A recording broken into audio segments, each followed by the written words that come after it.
Hi, it's Desiree again. I am in a shutdown in Mississippi. I've had a heck of a week. I'm trying to get to my doctor's appointment for my knee. I had a fall in June.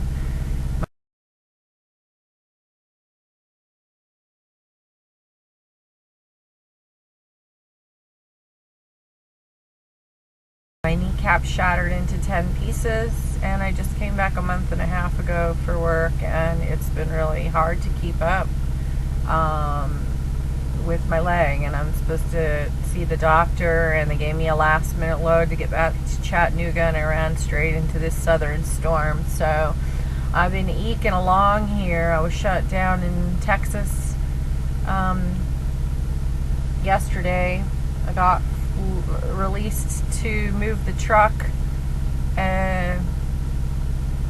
about noon yesterday, and I was able to drive about 300 miles and shut down again. And I have friends that are shut down all over the country. We talk on Facebook. I know there's drivers all over on Facebook. I'm shut down here, I'm shut down there. One of my girlfriends just texted me. She's been in a rest area for since Sunday, and today is Tuesday, and it doesn't look like any of us are going to be moving today either. So what do?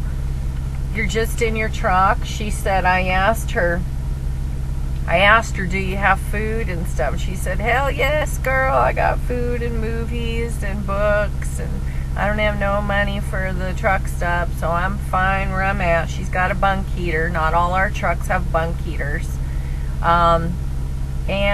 She's kind of a character, and it made me want to make a video because I saw some really nasty comments last night on a blog from an former industry woman who I happened to meet in person, who turned out to be a filthy, nasty con artist.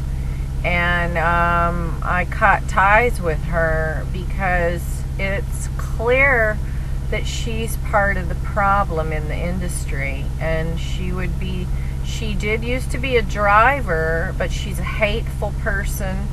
She's a dishonest person, and she uses people for money, and she can cry on cue. Oh, help me. And then she's, smoking cigarettes with pneumonia and taking pills, and she's got an excuse for everything why she isn't able to produce anything. This is a person that used to issue equipment at a company that's now bankrupt, and I was going to help promote a new business that she was doing, but when I found out how unethical she was and how fast she would bend over for the ATA, I thought this is pretty dangerous for these drivers to be giving her their personal information for accidents and incidents as a third party, because she's made it perfectly clear to me she will bend over anytime, anywhere for the highest bidder. And I pulled out, and several other people pulled out, and she then got her website hacked, and I helped her get the website back together. But she still sees that me pulling out, I'm totally responsible for all her unethical behavior. It's her unethical behavior why I pulled out. She's a liar. She went and took an award when she didn't even have a valid CDL. She's a dishonest person. But she sells herself as this motherly, matronly person, and people eat it up. And this is a predator. This is another sort of predator in trucking.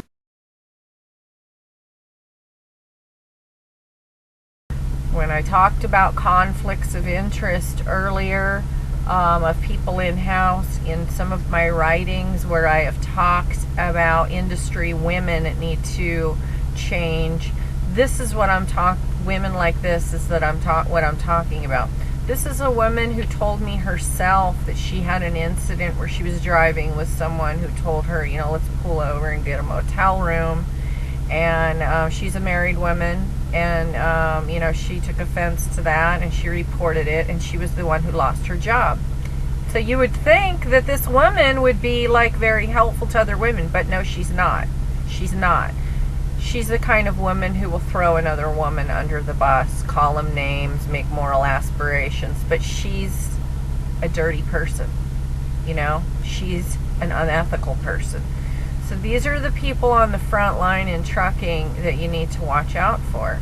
This was a person that issued equipment. So when you have somebody that's this hateful and this bitter and this ugly, and then they are on the front line and they're looking at you like, "Hi, I'm your mother. What can I do for you?"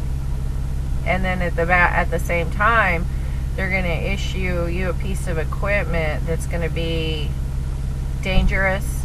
They are going to be like a double agent, working, saying that they're a liaison for the drivers and the upper management, but they're actually collecting information to hurt people. And this is very frequent in trucking. This is when I'm talking about the conflicts of interest, and I'm talking about the industry women that they're putting on the front line as sort of like, "Come to me, let us collect your information," and then they're actually part of the problem. This is what I'm talking about. It reminded me because this lady that texted me this morning who works at my company, I met her. I was in Alabama last year at a truck stop. It's a crappy one. I think it's outside Talladega or something. Anyways, end of my shift, I parked, and this African American woman with a gold grill and Goldilocks hair came banging on my door with a leopard print shirt on. And I was like, she was banging on my window. I was like, what the hell is this? And I was like, why does she want to come and knock on my door? I didn't know who she was. And I finally got off my bunk and I went, and I don't want to be mean to people when they knock on the door. You know, people call the working girls the lot lizards and stuff. And, you know, people that know me from Twitter know I speak out on human trafficking. Whatever you want to call people, no one deserves to get hurt or killed. So I'm with supporting truckers against trafficking, where we need to change our mindset from all this hate.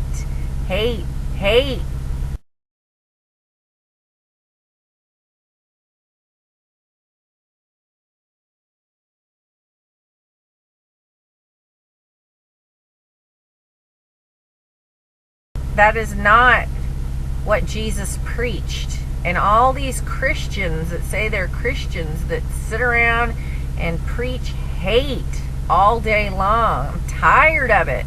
And I'm speaking out.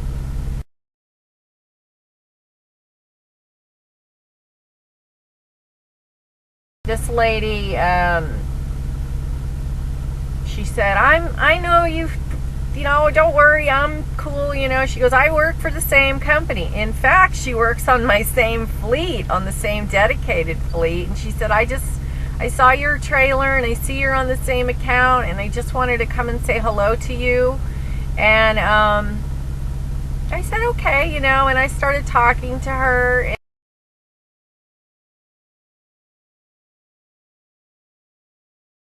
she said, well, I just stay away from the terminal because they treat me the way that they treat me. And she goes, people don't agree with the way that I dress. And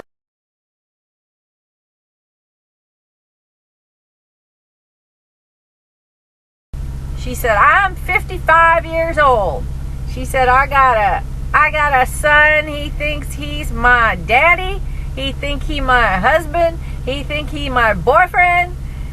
She goes, I come out here and I do what I want. She goes, I wear my hoochie mama clothes and I don't care. It's my business. It's my life. And she's right. She's 55 years old. Who is someone else to tell her how to dress? And I read this thing, well, we don't want you to call yourselves truckers. We want you to call yourselves professional drivers, like the ATA guys. Well, The ATA is a big part of the problem.